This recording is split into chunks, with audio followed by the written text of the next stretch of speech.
Hello friends, आज हम लोग पढ़ेंगे सॉल्यूशन। सॉल्यूशन क्या होता है? Solution is a homogeneous mixture of two और मोर देन टू कंपोनेंट्स। दो या दो से अधिक कंपोनेंट को मिलाने से जो होमोजेनियस मिक्सचर बनता है उसको हम लोग सॉल्यूशन बोलते हैं। तो सॉल्यूशन में क्या होता है? होमोजेनियस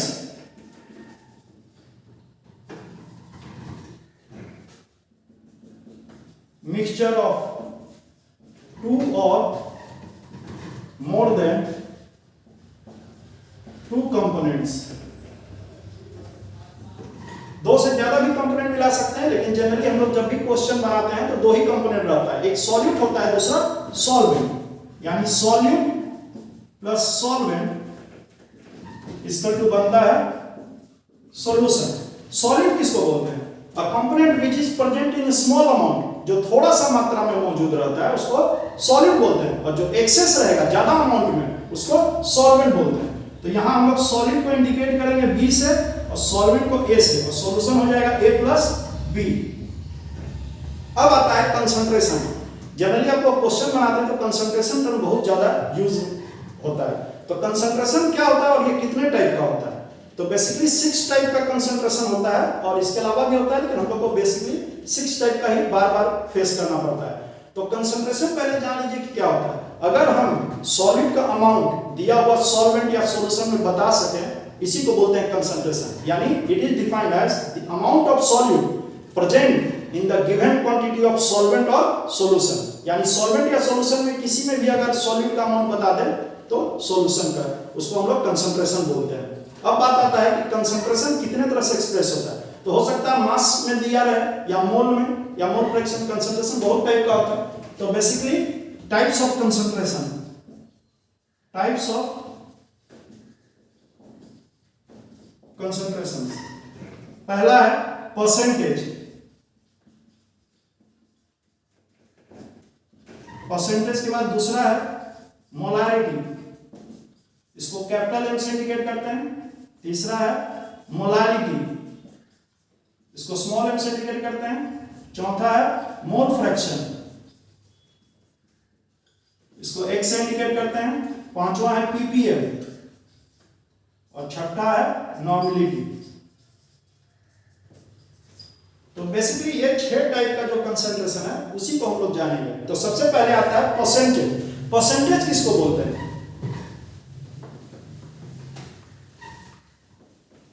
परसेंटेज में आता है नंबर 1 परसेंटेज।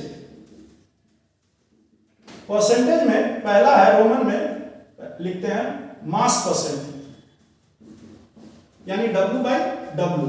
तो मास परसेंट क्या होता है? इसमें होता है कि it is defined as mass of solid present in 100 gram solution. मतलब 100 ग्राम सॉल्यूशन में सॉलिड का कितना मास प्रेजेंट है, वही होता है मास परसेंट। तो अगर हम लोग लिखते हैं सॉल्यूट प्लस सॉल्वेंट, इसका तो होता है सॉल्यूशन। इसका पता है आपको, B इंडिकेट करते हैं तो हो जाएगा WB, इसका हो जाएगा WA, और ये हो जाएगा WA प्लस WB। अब हमको मास परसेंट निकालना है सॉल्यूट का।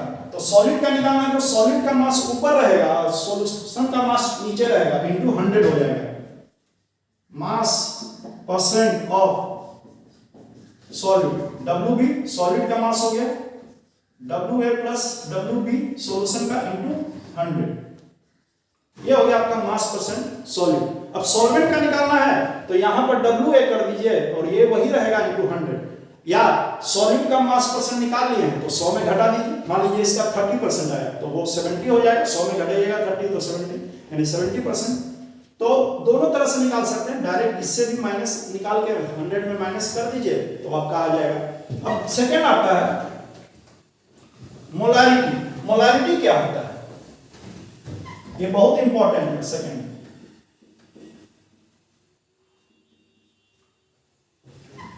आपको ये बताना भूल गए कि मास परसेंट ऑफ सॉलिड की जगह अगर वॉल्यूम परसेंट सॉलिड रहेगा तो इसमें सिर्फ वॉल्यूम परसेंट ऑफ सॉलिड कर दीजिए, और यहां पर वॉल्यूम VB, और ये हो जाएगा VA प्लस VB। तो ये आपका वॉल्यूम परसेंट निकल जाएगा। ठीक उसी तरह अगर वॉल्यूम परसेंट एक सॉलिड का निकाल लिए हैं तो 100 में घटाइए तो निकल जाएगा, तो वो ज्यादा यूज में नहीं है। और तीसरा इसी का है मास बाय वॉल्यूम परसेंट। तो मास बाय वॉल्यूम परसेंट में क्या हो जाएगा, मास बाय वॉल्यूम परसेंट, इसमें हो जाएगा मास सॉल्यूट का WB और वॉल्यूम हो जाएगा सॉल्यूशन का इनटू 100। तो ये भी कम यूज होता है, सबसे ज्यादा यूज होता है मास परसेंट। इसीलिए मास परसेंट में W/W यानी मास बाय मास का रेशियो रहता है, वही परसेंटेज में जनरली न्यूमेरिकल में आपको मिलेगा। तो सेकंड बता रहे थे मोलारिटी, इसका डिफिनेशन क्या है, इसका डिफिनेशन है number of mole of solid dissolve in 1 litre of the solution, यानी 1 लीटर में जितना मोल सॉलिड का प्रेजेंट रहेगा वही कहलाएगा मोलारिटी। जैसे 10 मोल 10 लीटर में प्रेजेंट है तो 1 लीटर में 1 मोल, तो मोलारिटी हो गया 1। तो मोलारिटी कैपिटल M से दिखाते हैं इसको।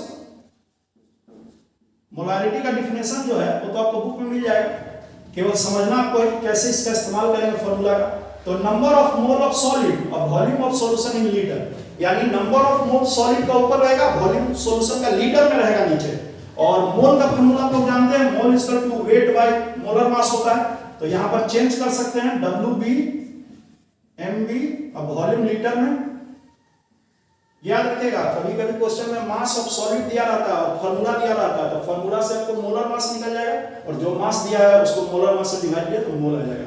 एक और इसका फार्मूला है वॉल्यूम मिलीलीटर में, जैसे 200 मिलीलीटर 500 मिलीलीटर दिया है तो आप क्या कीजिएगा, कुछ नहीं करना है, सिर्फ आपको वॉल्यूम यहाँ मिलीलीटर में लिखना है और इसको 1000 से डिवाइड कीजिएगा जो कि ऊपर आ जाएगा। तो ये आपका मोलारिटी का फार्मूला हो गया, ये मोलारिटी। इसका यूनिट क्या होगा, यूनिट या तो आप ले सकते हैं कैपिटल M या ऊपर देखिए मोल बाय वॉल्यूम यानी मोल पर लीटर, मोल पर लीटर भी यूनिट यूज करते हैं। थर्ड है आपका मोलारिटी। मोलारिटी का इंडिकेशन है small m, molarity small m। इसका डिफिनेशन क्या होगा, उसी तरह होगा जो अभी मोलारिटी बता, सिर्फ यहां पर mass of solvent in KG हो जाता है नीचे में। तो मोलारिटी क्या होता है, number of mole of solid dissolve in 1 kg of the solvent. 1 kg solvent में जितना मोल सॉलिड का प्रेजेंट रहेगा वही कहलाता है मोलारिटी। यानी मोलारिटी इसका जो हो गया number of mole of solid और weight of solvent in KG. याद होगा ए सॉल्वेंट का इंडिकेशन है, ए से सॉल्वेंट इंडिकेट करते हैं तो WA वेट ऑफ सॉल्वेंट हो गया और केजी लिख दिए। इसको भी हम लोग चेंज कर सकते हैं, ठीक उसी तरह मोल का फार्मूला आप लोगों को पता है WB/MB और वेट अगर केजी में है तो केजी में ही रखेंगे, ठीक है। और अगर वेट ग्राम में दिया रहे सॉल्वेंट का तो फिर वही 1000 वाला फार्मूला यूज करेंगे, WB/MB WA ग्राम में अगर है तो ऊपर में हम लोग 1000 यूज करके मोलारिटी निकाल सकते हैं। ये आपका मोलारिटी हो जाएगा। इसका यूनिट क्या होगा, इसका ठीक उसी तरह यूनिट होगा, या तो आप स्मॉल m ले सकते हैं, स्मॉल m या मोल पर केजी, मोल पर केजी, इसमें नीचे केजी है ऊपर मोल। तो ये आपका हो गया मोलारिटी। अब बात आता है difference between molarity and molarity. तो दोनों में डिफरेंस क्या है, तो आप दोनों का डिफरेंशियल लिख के फार्मूला लिख दीजिए, डिफरेंस हो जाएगा। एक और चीज आप लिख सकते हैं कि दोनों में कौन टेम्परेचर पे डिपेंड करता है। तो याद रखिए टेम्परेचर पे वही डिपेंड करेगा जिससे वॉल्यूम टर्म हो, और मोलारिटी में वॉल्यूम टर्म नीचे में है, तो इसलिए टेम्परेचर चेंज करने से मोलारिटी बदलता है लेकिन मोलारिटी नहीं बदलता है, क्योंकि मोलारिटी में मोल है और वेट है ना। टेम्परेचर बदलने से ना तो मोल बदलेगा ना ही वेट सॉल्वेंट का बदलेगा, तो इसलिए मोलारिटी कांस्टेंट रहेगा टेम्परेचर बदलने से, लेकिन मोलारिटी चेंज होगा। तो ये दोनों में कभी कभी डिफरेंस आता है तो आप लिख सकते हैं। अब आता है आपका तीसरा mole fraction. Fourth mole fraction. Mole fraction का सिंबल है x। मोल फ्रैक्शन कब निकालते हैं, जब दोनों सॉलिड सॉल्वेंट का मोल आपको पता हो तो आप मोल फ्रैक्शन निकाल सकते हैं। तो सॉलिड पता है इंडिकेट B से करते हैं, तो इसका मोल क्या हो जाएगा NB, सॉल्वेंट का क्या हो जाएगा Na, और सॉल्यूशन का क्या हो जाएगा Na+NB। अब आपसे पूछा जाए कि मोल फ्रैक्शन सॉलिड का कितना है, तो मोल फ्रैक्शन ऑफ सॉल्यूट यानी XB, तो जिसका मोल फ्रैक्शन निकालना उसका मोल ऊपर रखिए, नीचे टोटल मोल Na+NB, ये मोल फ्रैक्शन हो गया। किसका? सॉलिड का। अब एक का निकाल लिए तो दूसरा का आप निकाल सकते हैं, क्योंकि मोल फ्रैक्शन का सम जो होता है 1 होता है। तो अगर इसका 0.3 आया तो दूसरे का 0.7, 1 में घटा दीजिए। इसका मान लीजिए 0.4 आया तो दूसरा का 0.6 मोल फ्रैक्शन। और अगर डायरेक्ट निकालना है तो बस इसी को चेंज आपको करना है, मोल fraction of solvent.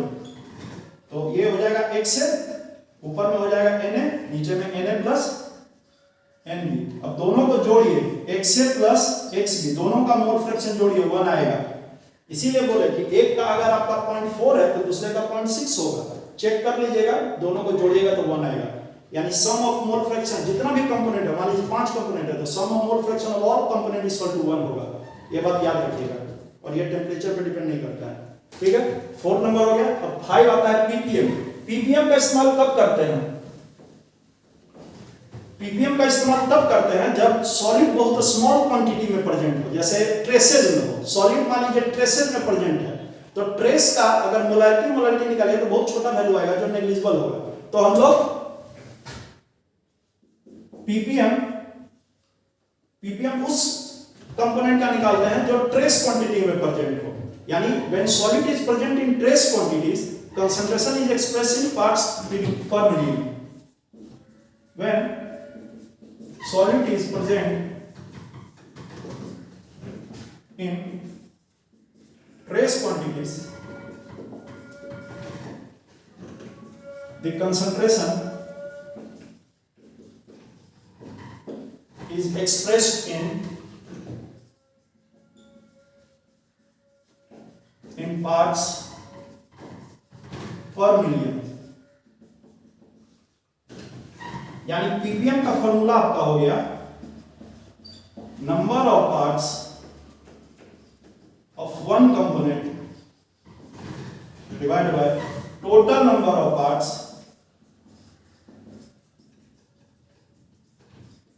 Of all the components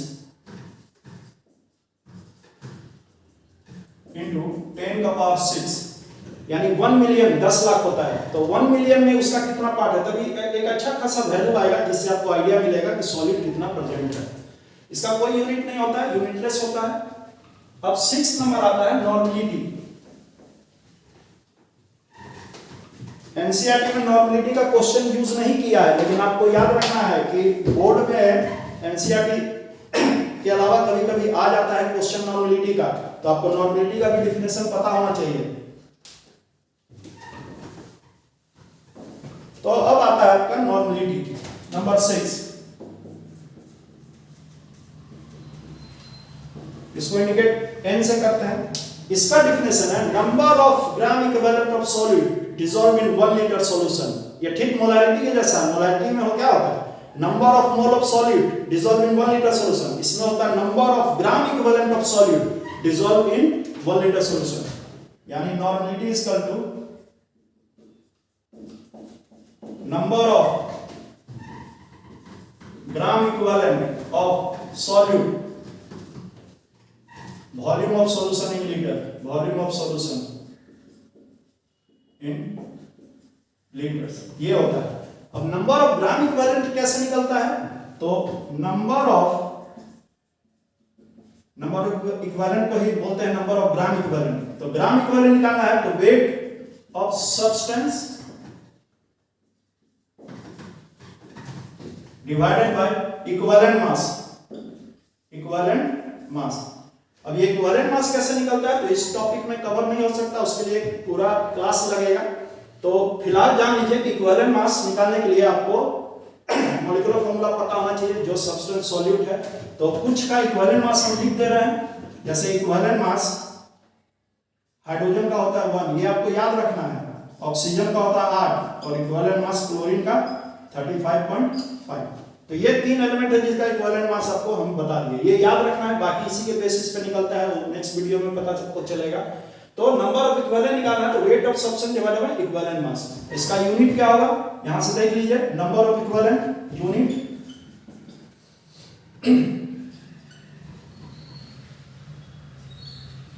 equivalent पर लीटर, यानी कैपिटल N और कैपिटल N। कैपिटल N इसका यूनिट है, इक्विवेलेंट पर लीटर ही होता है, नंबर ऑफ इक्विवेलेंट पर लीटर। तो यहां तक हम लोग जान गए कि कंसंट्रेशन का 6 टाइप क्या क्या होता है। पहले बताए थे आपको मास परसेंट, तो उसमें भी 3 था, volume percent, mass by volume percent, लेकिन वो सब कम यूज होता है, मास परसेंट ही ज्यादा यूज होता है। दूसरा था मोलारिटी, वो क्या होता है, number of mole of solid dissolve in 1 litre solution. Molarity क्या होता है, number of mole of solid dissolve in 1 kg solvent. Mole fraction में बताया कि नंबर ऑफ मोल, उसका जिसका मोल फ्रैक्शन निकालना उसका मोल ऊपर रहेगा, नीचे टोटल मोल, इसका कोई यूनिट नहीं होता है। उसके बाद पीपीएम बताया और नॉर्मलिटी बताया, यानी number of gram equivalent of solid volume of solution in litre. अब बात आता है कि कौन सा है जो टेम्परेचर पे डिपेंड करता है। तो टेम्परेचर पे जो डिपेंड करता है वो वॉल्यूम वाला टर्म है, और टेम्परेचर से जो इंडिपेंडेंट है वो टर्म आपको याद रखना है। तो कौन कौन टर्म है जो टेम्परेचर से इंडिपेंडेंट है, तो पहला है mass percent, molality, mole fraction and PPM are independent of temperature. ये सब टेम्परेचर से इंडिपेंडेंट है, और टेम्परेचर पे जो डिपेंड करता है वो है नॉर्मलिटी और मोलारिटी। तो आज के लिए इतना ही काफी है। ये सब सॉल्यूशन का टाइप बता दिए, कंसंट्रेशन वगैरह सब बता दिए, और जो नए व्यूअर हैं वो चैनल को सब्सक्राइब कर लें और बेल आइकन भी दबा दें ताकि नेक्स्ट वीडियो आपको सबसे पहले मिले। Thank you very much for seeing my video.